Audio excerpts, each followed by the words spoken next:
gosip kali ni. Pelakon Della Yusof nampaknya tua sangat kan?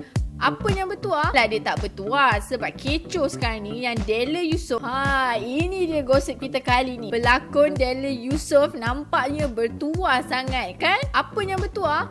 Manalah dia tak bertuah sebab kecoh sekarang ni yang Della Yusof peluk buah dada pelakon cantik Nelidia Senros. Alah, adik Ukasha Senros tu takkanlah Cuak tak kenal. Bertebaran sekarang ni video promosi drama terbaru lakonan mereka berdua dan dia upload oleh Della sendiri di laman Instagram miliknya.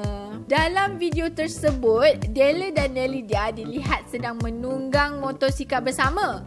Lepas tu akibat terkejut lah dengan tindakan Nelidia yang break secara tiba-tiba tu, Della telah secara tidak sengaja memegang bahagian dada Nelidia Senros. Memegang cuas. Cuba korang tengok sendiri video yang kita orang sediakan untuk korang ni. Cuba ulang. Tak sengaja ke? Sengaja ni Della.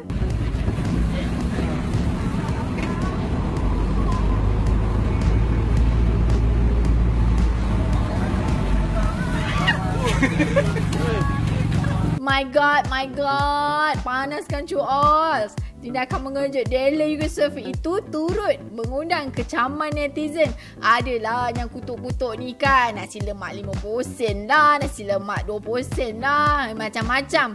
Bukan itu saja, malah ada lelaki yang dekat luar sana pun cemburu sebab Della ni dapat peluk dada Nelidia. Alahai, korang ni pun sangat-sangat tu dah kenapa? Untuk tidak mengeruhkan lagi keadaan ini, Della sudah pun memadamkan post tersebut dari laman Instagramnya.